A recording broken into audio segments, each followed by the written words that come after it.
So I am sitting here with our friend Dom Lewis. Dom, it's been a while. How have you been? I've been all right, mate. How are you? You've moved away from me. You've left me. You've left the shores of the West Coast for other shores of the East Coast. Not even shores. Where are you again? Silver Spring. So it sounds very nice. I was on the shore. I was over by the Chesapeake Bay. So technically we are on the opposite shores. So yeah, for anyone listening, I have been relocated over to Maryland. Typically everything that on Film Music Media was done based out of Los Angeles, but we're going to continue doing it because, you know, COVID has made us okay with these Zoom interactions, I guess. Yeah, it's every day, isn't it? It's Zoom this, Zoom that. It's life. Which is funny because the last in-person thing I ever did was with you at your studio. This was December 2019. We did the studio tour. That's the last in-person thing that I've done with Film Music Media. Well, I'm a very lucky man. You're the cap, you know, the feather in the cap. Yeah, it's funny. It's had a lot of views, that tour. I was doing a podcast the other day, and the interviewer had watched it and was asking me about it, which I've never had before. Having watched the tour, oh, I saw you had this, and that's cool. Tell us about the story of that. And I was like, oh, that's kind of cool. It's a lot of research. It was great. You're welcome. Yeah. I'll forward his details so you can send an invoice. Yeah, absolutely. Well, let's talk about it. Have you had any new toys since the last time I've been over? Any new guitars? Anything new to the collection, or is it still It's ongoing. It's an ongoing addiction. We don't have enough time to talk about all the new things. Yeah, a couple of new guitars. Bought some stuff for new projects, and things like that, and just the general addiction continues. That's good. It's always good to be an addict, you know. I've literally never heard anyone say that before. It's always good to be an addict. It's always good to be an addict. Oh dear. So last time, yeah, I was there, and we were supposed to actually talk about Peter Rabbit 2, which of course was delayed with everything else in the world and life. But yeah, since we've talked. Let's talk about you ended up finishing off your run on Ducktales. The show Wrapped, which was an amazing run for a few years, and bringing back Ducktales to a new modern audience. Talk about that experience, and what was it like being on such an iconic show like that, scoring the music for it, and being able to be part of that legacy. I mean, it was so cool. It's one of those projects that you get to work with just wonderful people all the time. You know, Matt and Frank, the guys at the helm of that show, were just so brilliant and lovely and supportive. And then you've got the wonderful execs at Disney TVA and Jay and Mark, and they just make everything so easy.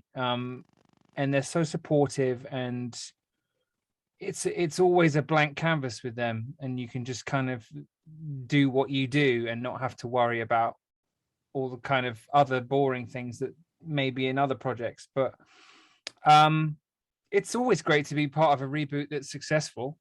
It's always nice to be part of something that people adore, and you know, a lot of people think it's better than the first one, and which is super rare. And yeah, it was just a really nice chance to do you know, some kind of throwback orchestral stuff with a little bit of hybrid things thrown in there now and again. But you know, the last 3 episodes I got to record in a COVID way, in a pandemic way, but still we got real people on it. That's awesome. So yeah, it was a little sad when it came to an end. We had a sort of Zoom back to the Zoom. We had a Zoom premiere of it, and then a kind of like cast after party Zoom afterwards, which was also a bit weird. But yeah, for a little while after it finished, it was a bit sad to be like, oh, I'm not doing this anymore, and I don't get to kind of talk with these amazing people. I'm sure we'll work together again at some point, but yeah, it's always bittersweet when it comes to an end, you know. yeah, and especially when, you know, Matt was just so wonderful and so supportive and just a lovely man. I really hope to work with him again, because one, he's super talented and extremely smart and has amazing ideas, but two, he just makes everything so easy. Yeah, 100%, absolutely. So let's jump to the reason why we were talking in 2019 was getting ready to talk about Peter Rabbit 2. Rabbits, yeah. The Rabbit came back, which I loved. I remember, I remember sitting in your studio when you were writing the score for the first one, and it turned out so lovely and so wonderful, and it was such an emotional score, and I thought you did such a wonderful job with it. So talk about returning to that world, and I think this time you get a little bit more chance to maybe have the score flourish a little bit more and not have to kind of wrestle with needle drops as much. But talk about what it was like coming back to it, and what did your approach was of bringing, do you want to kind of do new stuff? Did you want to touch back on the old stuff, and how did you kind of handle that balance? Yeah, it's nice to come back to something for a sequel that you've sort of put in all the really hard legwork. The themes existed, so it was obviously I had to write some new things for sort of bad guys and whatnot, and and I wrote a new kind of like uplifting theme, and just had to kind of tweak the palette a little bit, obviously because they're not in the countryside the whole time, and they go to the city or the town. So yeah, I tweaked it a little bit. So in the first movie, all the percussion was kind of based around garden tools and pots and things like that. Right. And then for the second one, I kind of brought in trash cans and things from the city and sort of banged on them, and it did kind of shift the perspective a bit. And instead of in the first one, I used shears for kind of hi-hats, and then the second one, I actually had a cage for one of my dogs here for some reason, and so I was just opening and shutting the lock for the hi-hats. So everything kind of just shifted towards the city. And yeah, it's probably a little bit more orchestral, this one. What would you say? I mean, I think it's on the whole it's a bit more orchestral. I think so, yeah. And I didn't have to kind of deal with coming in and out of needle drops as much. The sort of the ratio changed from being the first one being more songs, less score. The second one's more score, less songs. So it was really great to kind of come in at that point and already have Will's trust. And it was relatively easy, I mean, the hardest bit about it was the conforms and kind of the picture changing a lot, because with animation, and you can because you just have to put a rabbit in this existing my brain has just died on me. Literally, it went shut down. Footage, thank you. Footage, live action plates. Yeah, so there's just a bunch of live action footage without anything in it, and so you can, if you want to change what the rabbits are doing, you can. So sometimes that's a good thing, sometimes it's a bad thing. Anyway, it was great. I loved coming back for the sequel. It was super cool. And when I was doing The King's Man, I was already in London. I'd moved to London to do that. So that's right, yeah. And Will was filming some scenes in London, so I got to kind of visit set and hang out. And we talked about like what we wanted to do with the second one, and it needs to be bigger, and new themes and new this and new that. So it was a fine line. I kind of wanted to toe the line of 1 foot in, I don't know if the word is nostalgia, but keeping it relevant to the first one, but also not doing it too much so it gets a bit boring because we've already gone there. But yeah, you don't want to change it so much that people are like, what's this? So there needed to be some sort of through line in the sequel, but it was super fun. It was kind of long. I was on it for a long time again, but yeah, I had a lot of fun with it. It was a very nice palette cleanse from The King's Man. And to going from Matthew Vaughn's world. Matthew Vaughn's world with the seriousness and the craziness of all that, to sort of just kind of dealing with the rabbits again. It was like coming back to old friends. So yeah, it was really nice. What was it like working with Will again? I know, because I think last time was the first time you guys worked together, the first film, right? So what was it like working with him for the second time? Was there more trust this time? Did he know? So it was more of a kind of shorthand. You were able to kind of hit the ground running better? It was so shorthand, in fact, that I don't really remember having many meetings with him. I think he came here like twice. And then it was just the notes came from basically the picture changing. That's how kind of on the same page we were on the second one. I would just write music and he'd be like, yeah, but that's going to change. So be wary of that. It's not going to be too bad. And of course the picture would come in and it was like, oh my God, it's reshuffled the hell out of this. But so I can think of I could probably count the notes on one hand that were kind of creative things. Wow. So yeah, there was definitely a York Notes kind of shortcuts on this one because we just kind of knew what the other one was expecting and what the other one was going to do. So it was cool. It was really cool, actually. Well, I think it turned out great. I know it's came out in a very kind of troubled time, but shame. But it's still great work from you, and the soundtrack is out, and people should definitely check it out. It's one of my favorite scores that you've done, especially the first one, and now this one. Kind of, I feel them are companion pieces, so it's really nice. Oh, thanks, mate. And so jumping from Rabbits to a completely different world, you also just recently scored Jolt, starring Kate Beckinsale. I did that. Available on Amazon Prime, which is a crazy high concept, fun kind of action comedy thriller, and it's mental. That movie is crazy. Mental. And your score is crazy too. I love it. You're doing vocals on it. You're doing these crazy synthscapes and sounds and everything. Talk about the approach for this and how did you get to the final product of what that score ended up being? Well, off the bat, I mean, I read the script and was like, what the fuck is this? In a good way, not in a bad way, in a good way. Just it was mental on the page. So I thought, yeah, why not?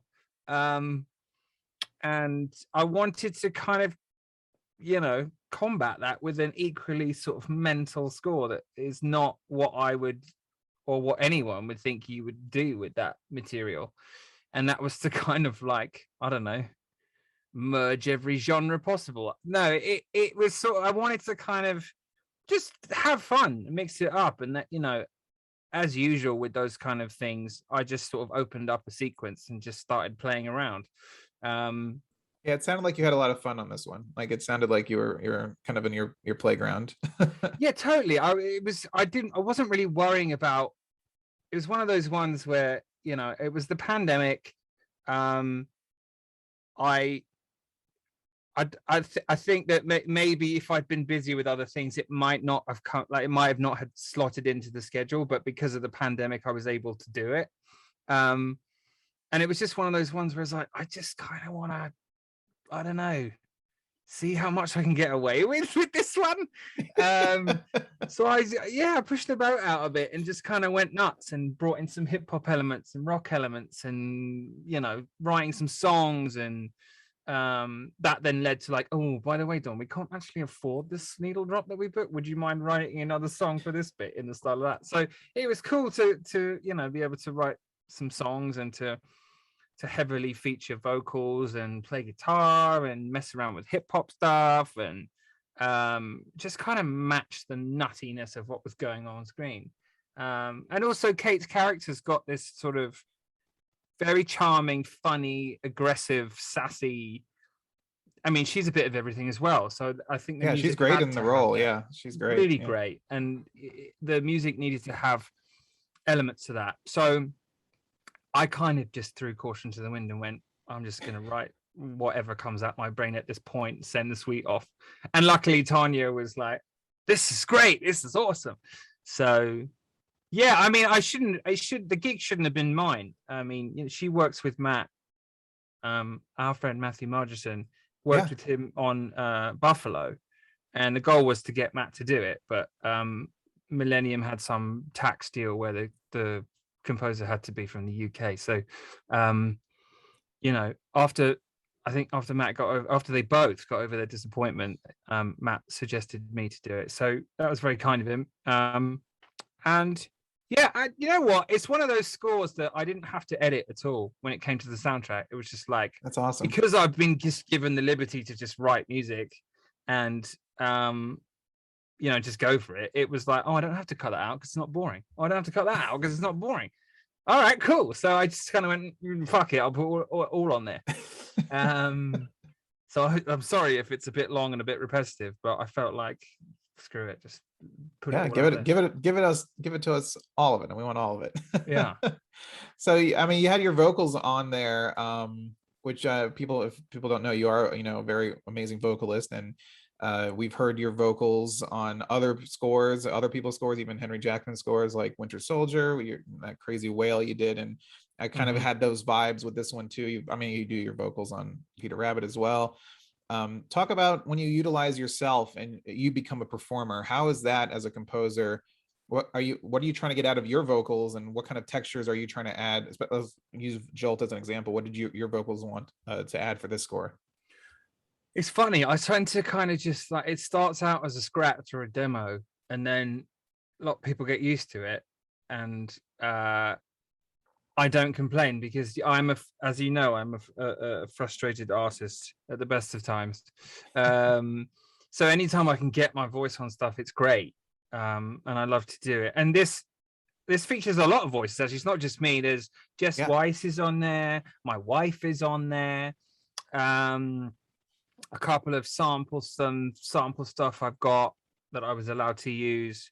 So yeah, when I perform on stuff, I say perform, when I like bash out a scratch track for stuff, often it's done with the thought that, oh, this is going to get replaced, and then either because I don't have any time or because people really like it, it stays. Which is nice. It's nice that people, don't cringe and run away when they hear the sound of my voice. So it's good. A very lovely voice. Oh, bless you. Well, the good thing about my voice is that I can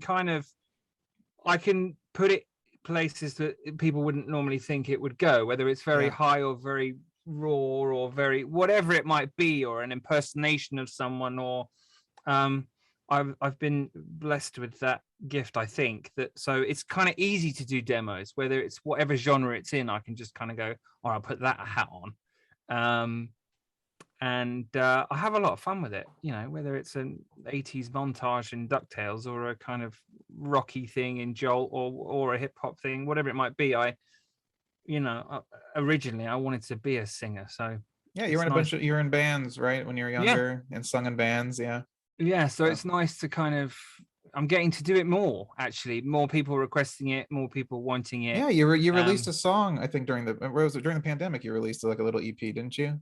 I there's a couple of songs on Spotify that I did just bought those were great and banged it out, and then I didn't really know how to process we're talking about the pandemic, we said we wouldn't, but I didn't really know how to process that, so I just kind of sat down at the piano one day and just wrote a song at the end of one of the cues of whatever film I was working on. And it was received really well, and the people liked it, and it moved people, and some people, I got messages saying, oh, this has made me feel way better about the whole situation, and thank you for this. And so that's why we do it. That's the whole point, to kind of touch people, and to, whether it's to make people believe a certain thing or in themselves or whatever it might be. It's nice to get feedback on something that's so personal, because that's something that you turned out from inside, and you're manifesting it the way you know how to. Because most of the stuff I do is a collaboration with directors and producers, and the piece of art that already exists in the form of a film or a TV show. So you're sort of almost half the way there and have to kind of fit into a box. Whereas with my own songs, it's just literally how I'm feeling at that point. So it's always nice to show off and have a little sing. You know what I mean? Always, of course. Yeah.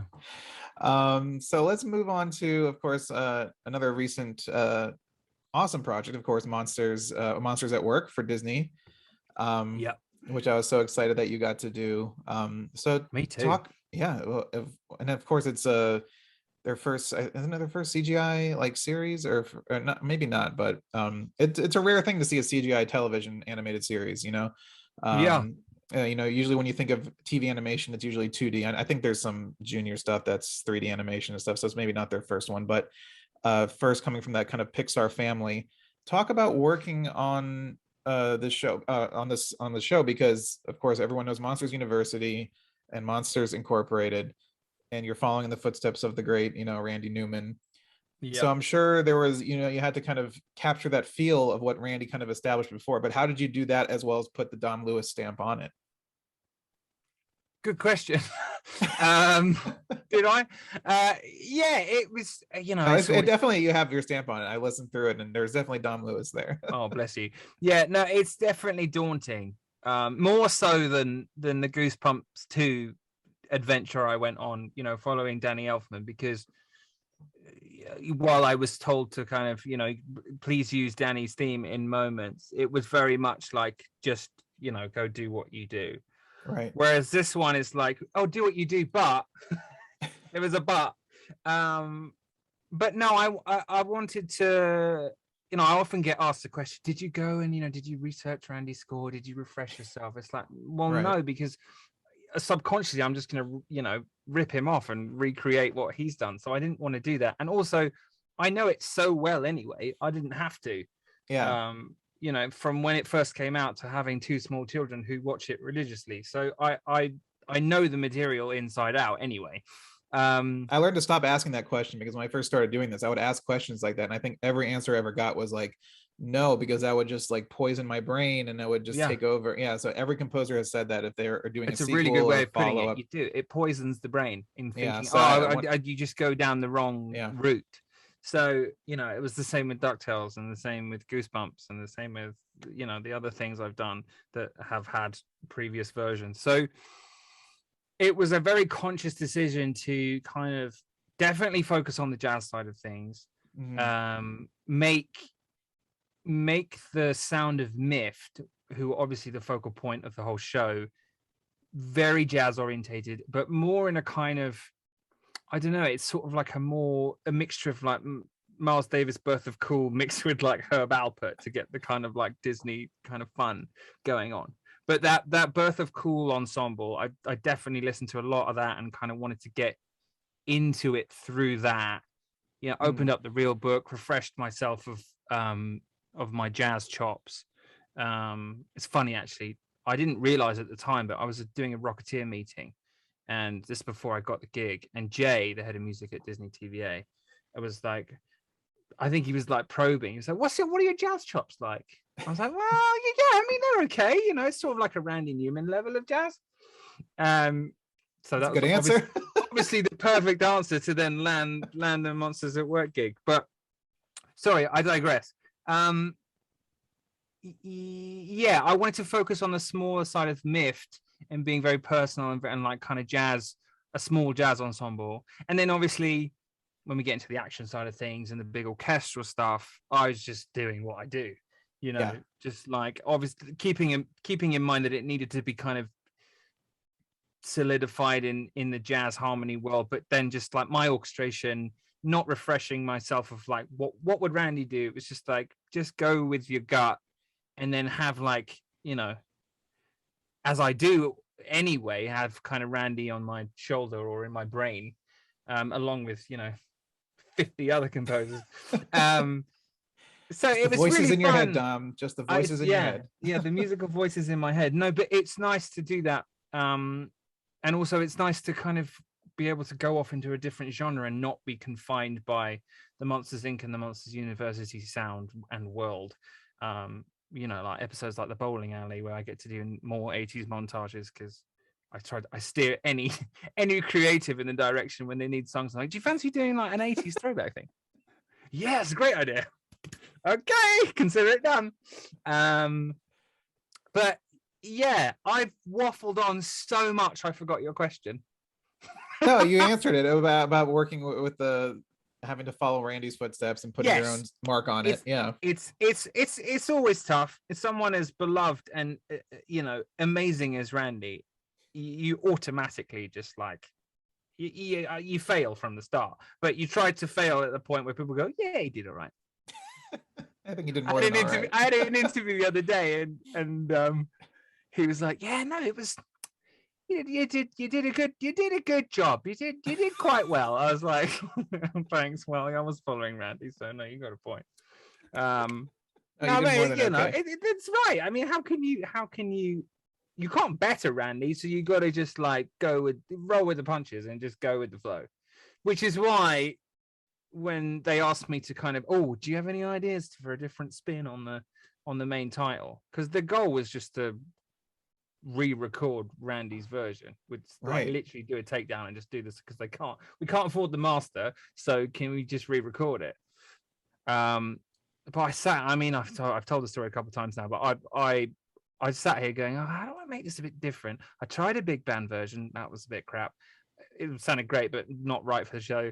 I tried, changing it up a little bit, not working. I was like, again, how can I sing on things? I just decided to go, I'm going to try and do this a cappella and see what it sounds like in like the style of the Swingle Singers or whatever.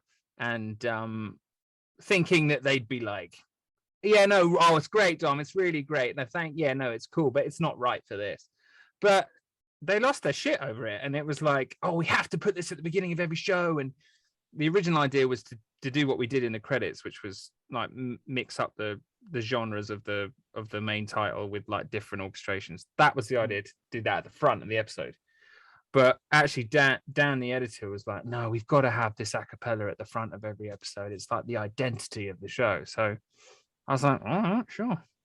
SAG, please. So I wasn't complaining at all with that notion. So it was really cool, and it's had like mainly super positive feedback. Oh, it's fantastic. I love the take on it. It feels like something you would have cooked up, and I love it's a great cover version. It's just like a perfect cover of that theme. And it's just, no, it's been nice. People saying, oh, it's great, and then you get the odd, I would scroll through the YouTube, you get the odd, but why? It's so annoying. Why would you do this in caps? Like, well, for cash. No, because I actually thought it was a good idea, and most people like it. Well, yeah, I agree. Most people like it.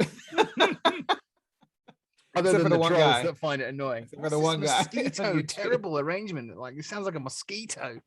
All right, well, you're entitled to your opinion. But it's like what you do in the car when you actually you're singing it to yourself almost. When it's like a catchy tune, and then it's true. Yeah, and then just doing that. And I try to kind of do the caricature voices without being like full Muppet monster voices. You know what I mean? So I tried to kind of I inputted a little bit of sort of tongue in cheek with some of the characters that were singing some of the lines, but I didn't want to go like full Muppets. And I think that helped just make it a bit more fun and easygoing, and like, gently ease people into this familiar world with the different identities, to give it its own identity, to kind of separate itself from the movies as well. So I thought it was really much like the show. It's new characters that definitely feel of the world but are different. So that's what I was trying to do with the main theme. Just staying on monsters at work a little bit, working on a kind of a high-end CGI 3D animated program. I work in 2D animation, so I'm curious, what is the turnaround between episodes or something like that? Is this something that they kind of just do they hand you animatics or locked picture to start working on? And what was the kind of process of going from episode to episode, or did you just kind of just bang them out one after another? Well, the process at the beginning was that Bob really wanted to focus on themes, so I was just writing suites and themes for the characters for the first 2 months. Wow. Didn't see any, all I had was sheets of like the characters and what they looked like, what the character was, how they interacted, what their goal was, and like a brief meeting with Bob's about what their story arc was. And there was like, just go write some really memorable tunes, because I want earworms.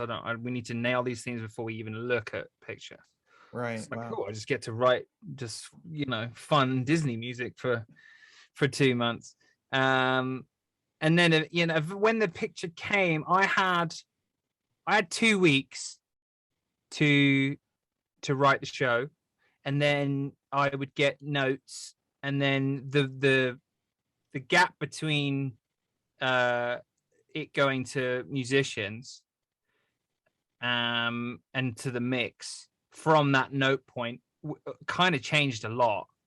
And a couple of episodes actually came back because they wanted to do fixes. So after recording, they'd made changes. So I had to go back in.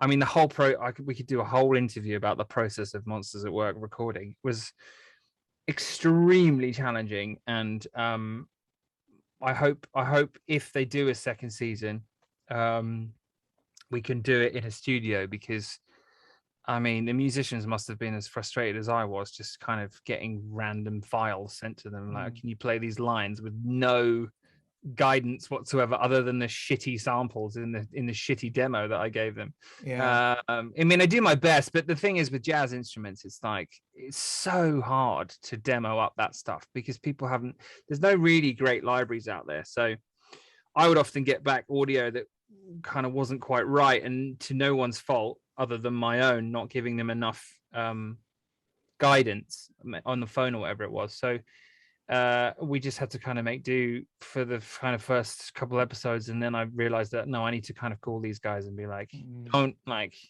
whatever you're seeing on the page and listening to in the demo, just like I want you to do it to bring your magic to the score, and like, you know, this is your field. However you feel the phrasing should be, go with it. So it took a while to get it right, but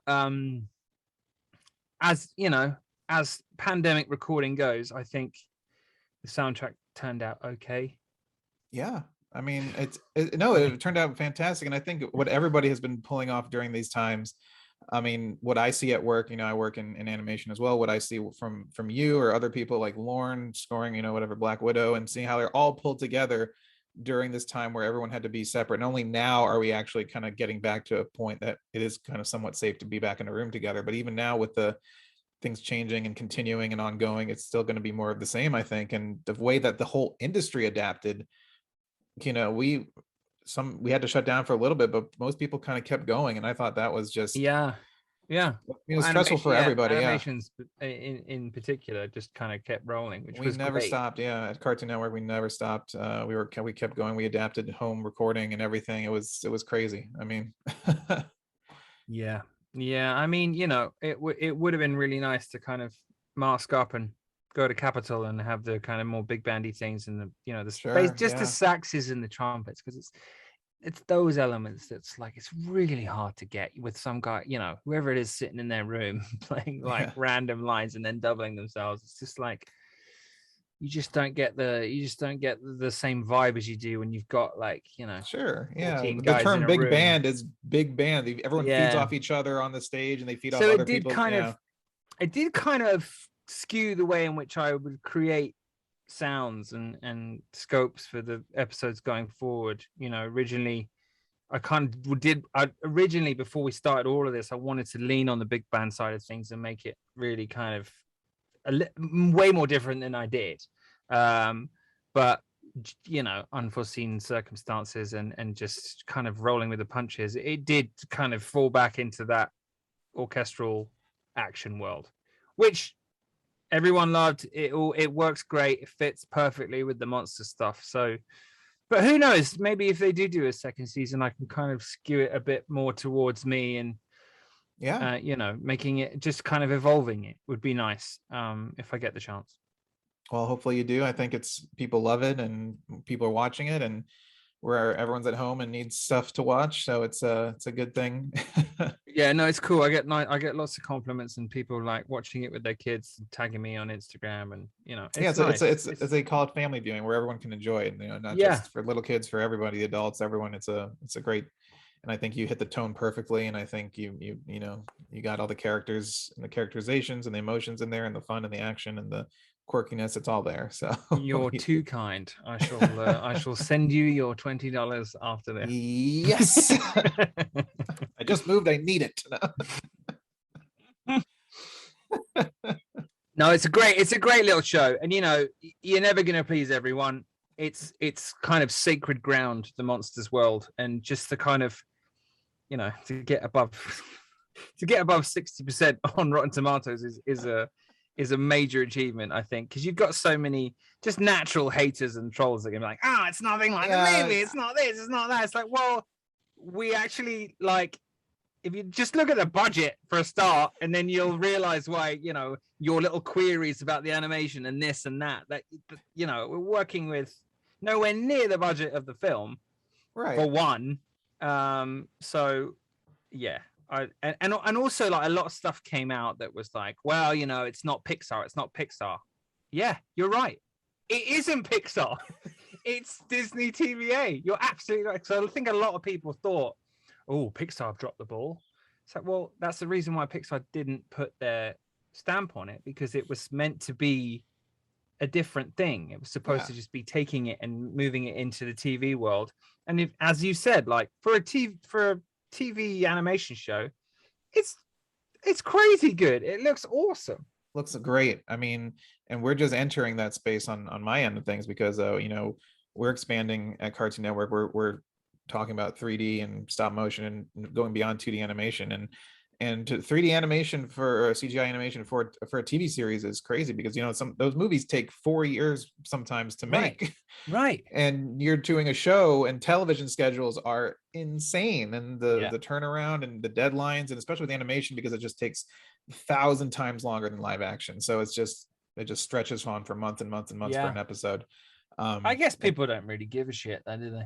No, but see, they're not watching going, oh well, you know, I think the people the who are watching movies had years and these guys don't have long, so therefore I'm not gonna go online and troll it.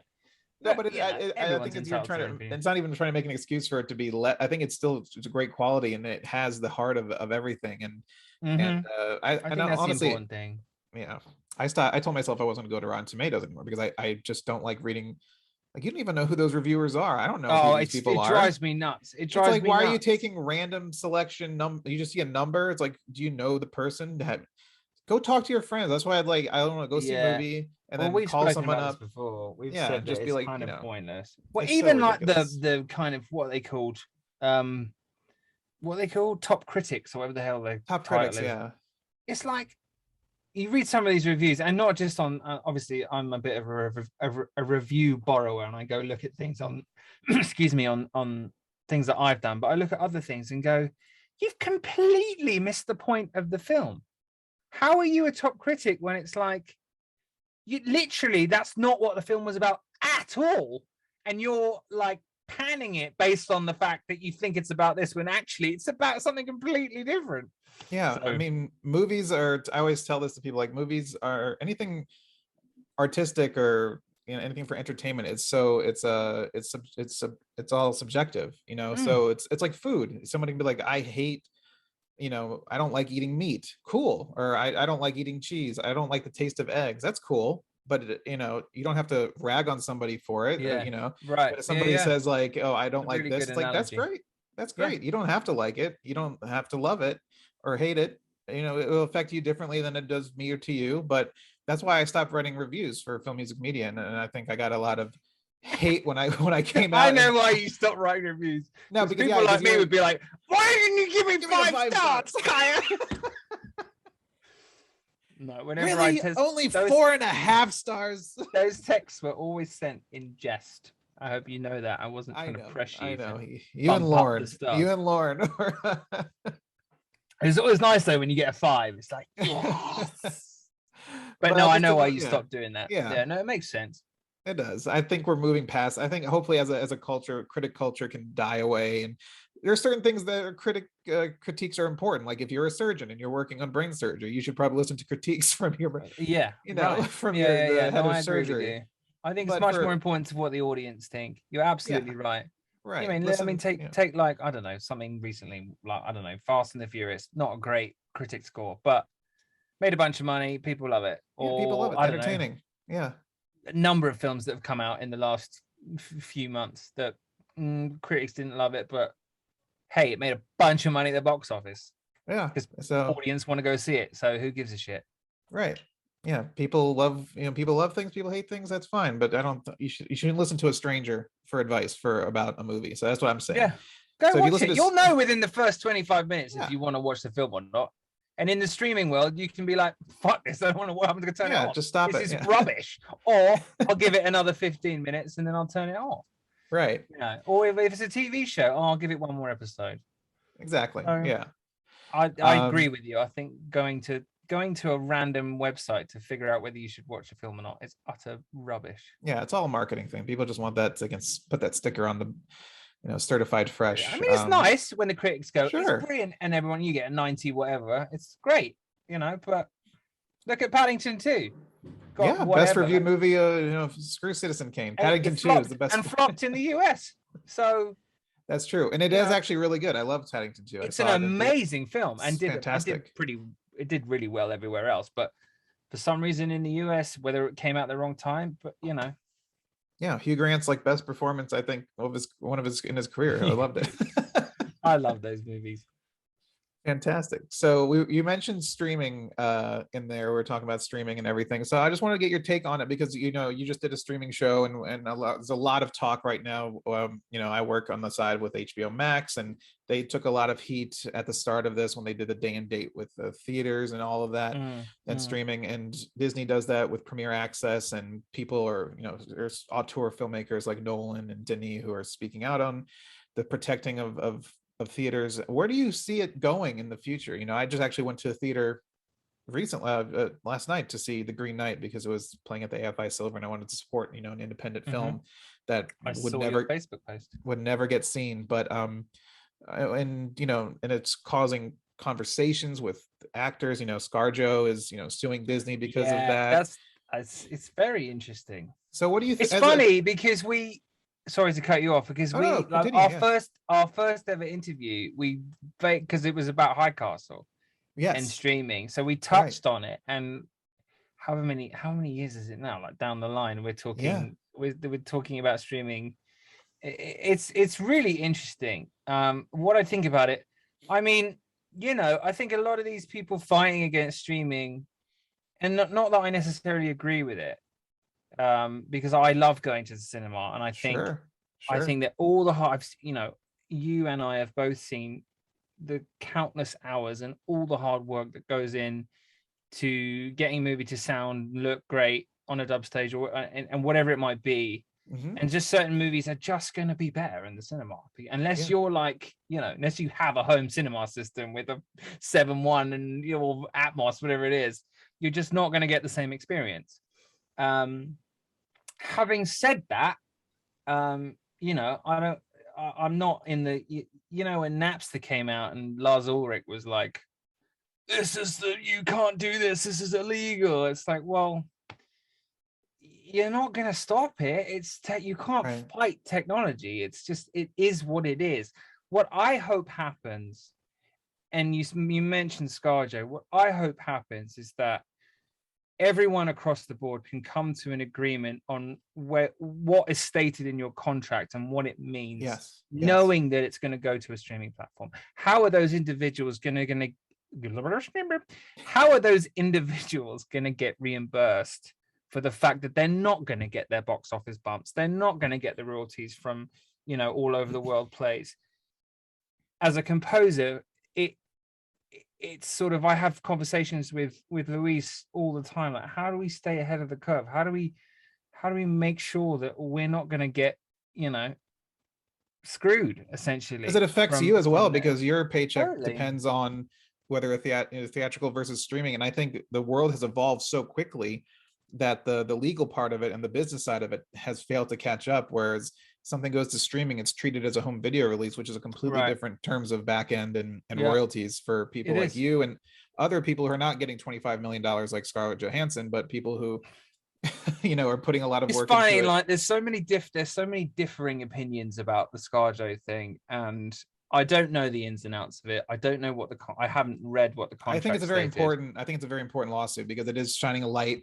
I think it's very similar to, remember when Taylor Swift really stood up when she said no to her music being free on Apple for 3 months? I think it's similar in that, where it's shining a light on everything, and there's so much whether injustice. you agree with it or not. Yes, she's a huge movie star with lots of cash. Why is she arguing in a pandemic about the money that she's not getting? Right. again, I don't know the ins and outs. I don't know if she's got a leg to stand on, but at face value, I'm going, well, she went into this project as the face of the film, selling the movie. And in the contracts, it states that she's going to get X, Y, and Z for our English viewers, who, you know, when the movie comes out for box office bumps, that doesn't happen because of the Disney Plus release, right? It was, right. So I don't know. I'm sort of, I don't know the ins and outs, but I'm sort of with her. Like if you're expecting a certain amount of money from a project and you sign that contract because of a certain clause in that deal and it doesn't happen, obviously you go, oh God, because it's millions and millions of dollars. But if you replace those millions and millions of dollars with nominal fees, you go, oh yeah, she's got a point. Just because it's millions of dollars doesn't mean that she's in the wrong. Right. Maybe she could have been a bit more understanding. And I don't know what the whole thing entails, but I bet you they settle out of court anyway. And Disney I think Disney are hardballing because, they know they'll settle out of court. It's really interesting. I don't know who's right. I don't know who's wrong. I don't know if anyone's right or anyone's wrong, but you're absolutely right. It's shedding a light on this whole situation. And from a composer standpoint, buyouts and all that stuff, changing contracts to reflect number of streams and royalties and all that jargon is crazy important. And I don't know how we stay ahead of the curve, because I've spoken to a few agents and they're like, well, we don't know what to do. And I'm like, well, hang on a minute. We got to be in this. We got to figure out this together, because it's, we're the last line of defense. It's the composers and the agents that, need to kind of force the change when it comes to the contract. And everybody else has unions, except, composers don't have unions. No, we don't have unions. If composers had unions, that, the business wouldn't function. There's just too many hours to reimburse. True. But it is really interesting, and something that for Monsters at Work, it's I hadn't even given it much thought, because I don't know. It's interesting. I hadn't thought that. Oh yeah, if that had come out on Disney Channel or come out on whatever, I would be seeing royalties from it. But I'm not going to see that. So I've literally just jogged my mind on going, wait a minute. Hold on. ScarJo's lawyer. Whoa. But no, again, we're not changing it.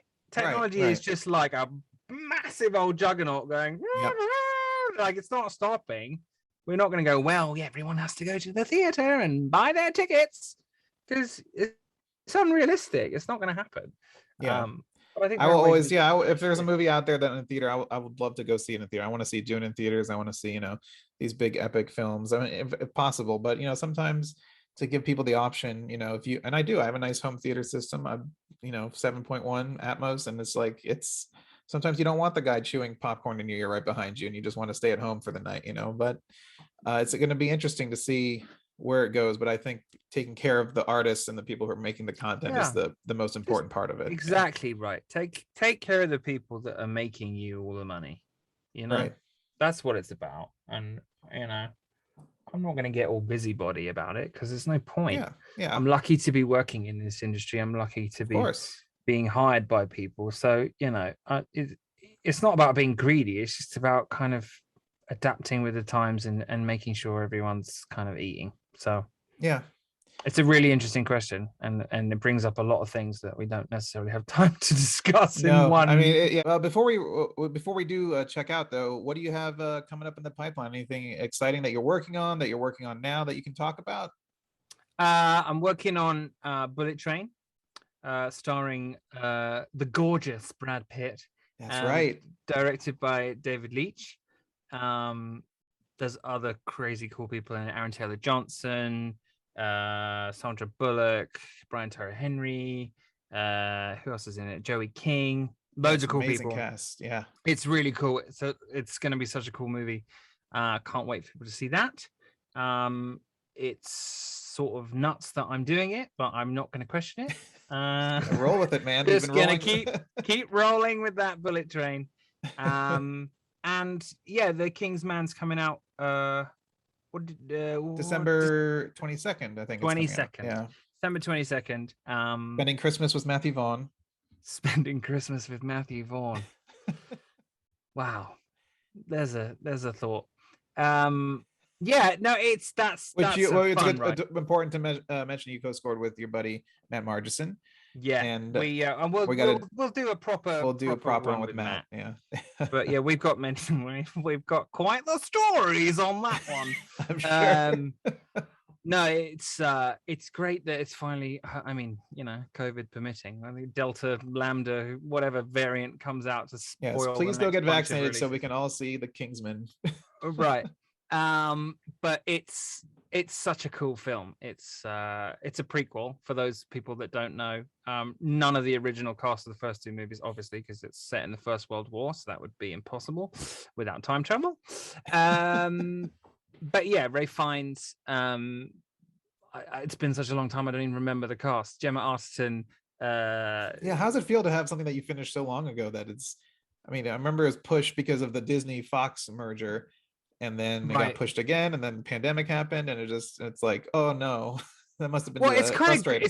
It's kind of great because, as we spoke about earlier, with Rabbits kind of almost sort of being forced out because it's like, oh, fingers crossed, oh no, we're still in it, oh, not many people are going to the cinema.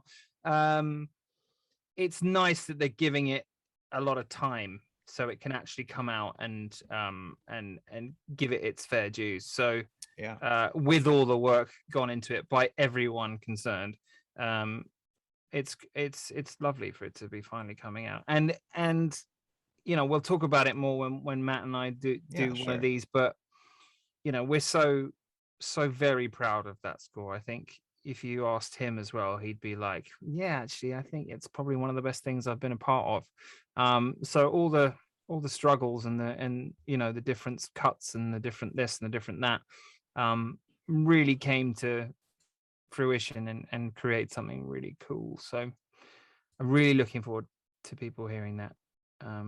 I've just built it up, so people will be like, it better be good now, Dom. It better be good. Dom said it was great. What's he talking about? It's rubbish. No, it's cool. It's like fully orchestral without being like floral and kind of animaty, which I got told off a couple of times by Vaughn, saying that it sounds like animation. What are you doing? So yeah, it's yeah. I love it. It's one of those scores that I actually go, I'm going to go listen to that cue that Matt did or the cue that I did from that, because it's really cool, which I don't do very often. So whether I'm just nuts, high on your own supply, you don't get high on your own supply. Kind of. I don't regularly do that, but when it's good, and again, people will be like, "What's he talking about? He's got rubbish taste." But yeah, I'm really looking forward to people finally seeing that. Yes, I'm excited for it because I love. And I've got some Baymax shorts that I'm doing, which are super cute and awesome because he's one of the best characters ever. So it's nice to kind of, again, old friends with Baymax. Yeah, you worked on with Henry on Henry's score for Big Hero 6. I did indeed. Yeah, so it's nice to kind of, it's different, but it's obviously still the world of Baymax and Big Hero 6, but it's a little different and super fun. Getting to kind of genre mix again and do different things on that. So yeah, I think that's it. That is everything. Aren't you but I saw you released on Facebook, you're doing a podcast, I think, with your sister. Thank you for reminding me. Tell us about that. Well, yeah, we just thought we don't really get a chance to catch up properly because she has two boys, I have two boys, time differences and everything else, struggling with work and all that kind of stuff. So she's still in the UK? She's in the UK. So we just thought, why don't we just kind of, our conversations are so batty and crazy and people probably won't find them funny, but we find each other hilarious and we just kind of riff off each other. So we just decided to be like, she's an actress, so she's just naturally a great storyteller. And I'm an attention seeker, so I thought, why not? Yeah, I mean, you must be somehow, if she's related to you, I can imagine it must be a quite hilarious podcast. She's worse than I am. She's got a much fouler mouth than me. She's way funnier than I am. She's far better looking than I am. So no, I'm excited for people to get a glimpse into her personality and her wonderful loveliness. And then the cool thing is that we talk about just random shit. We're actually going to get next episode we've got the first episode coming out soon, and then the next episode we're going to get Jimmy Hayward, director of Freebirds and multiple other things and all that jazz, who is hilarious. We're going to get him on. But at the end of every episode we kind of sum up what we talked about and we write a song on the spot. Wow, that's awesome. Yeah, it's really cool. I thought it was Vicky's idea, and I thought, oh God, really, just gonna make me a performing monkey? But she totally, like, she gets involved too and makes it's really cool. And yeah, I take my hat off to her because it was a really good idea, which I poo-pooed, but it's actually great. And the first one turned out it's really funny. So yeah, it's probably just us that find it super funny, but it will be available to listen to whilst you're washing up or what's the name of the podcast? It's called Dom and Vic's Out of Tune. That's perfect. So yeah, and I actually just wrote like a little kind of intro theme where I just went way over the top with it. So that's funny too. It's like something you wouldn't expect to be at the beginning of a podcast. It's like really kind of like Jesus. But it's fun. It's super fun, and it's something different. And I'm getting to kind of flex that, narcissistic, attention-seeking quality that everyone loves about me. Well, if you need a guest to come talk about how you go mad, in your studio and how I've chronicled some of the crazier moments of your life, I'll be that would be great. That actually would be really good. So yeah, we should sort that out. That would be awesome. Call my people, call my publicist. I'll call your publicist, your cat. Yeah, my cat, who's I think eating back there somewhere. And for anyone who's watching, the reason why I have this up here is because I just moved and it looks like this normally, and it's just a big mess. So this is the window into the soul. There you go. Home Depot. So I thought this background was just a little bit better, more professional, but it's beautiful.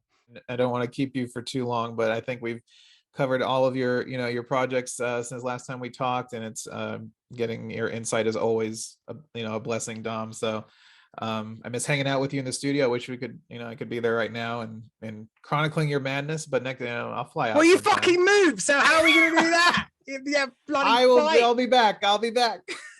You tell me when there's a next session, I will fly out for it. I promise you. Oh, that'd be rad. Yeah. No, I mean it's I still work in Burbank technically, so I will be back to film things and be there. So yeah, we'll get some drinks.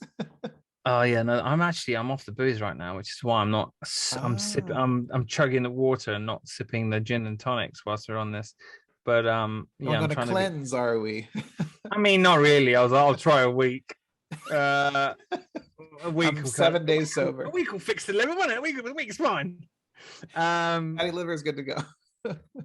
But yeah, no, it's despite COVID and whatnot, I've been really busy and it's been kind of cool. Working on Bullet Train and having Kingsman's finally coming out. Yeah, I think we're slated for December 22nd, right? It's on the schedule for December. December 22nd. Yeah, lovely little Christmas gift. And hopefully things are better, so you can't. And that's one you really should go see in a cinema because it's. Yeah. I mean, like any Matthew Vaughn film, it's mental and needs the full cinematic effect. And we'll do this again with Mr. Margison next time. Yes. And we will be drinking on that one. 100%. I want to pour. I have the Statesman. Oh, that's bourbon. Right, you do. Yeah, I remember you have that. Yeah, Matt has the same bottles. Yeah, I don't have one, but no, that film's great. I can't wait for people to see that. And I can't wait for people to see Bullet Train. It's so cool. And I feel very lucky to be a part of that project. I don't quite know how that happened, but I'm not going to question it. I'm just going to roll with it. As you do. Great. And it's working out so far, Dom. It's always a pleasure. Thank you again for your time. It's always a pleasure. The pleasure is mine, my friend. You are missed on this West Coast. I miss you as well, and we'll reconnect soon. I promise I'll be back out. You better be. I'll come find you.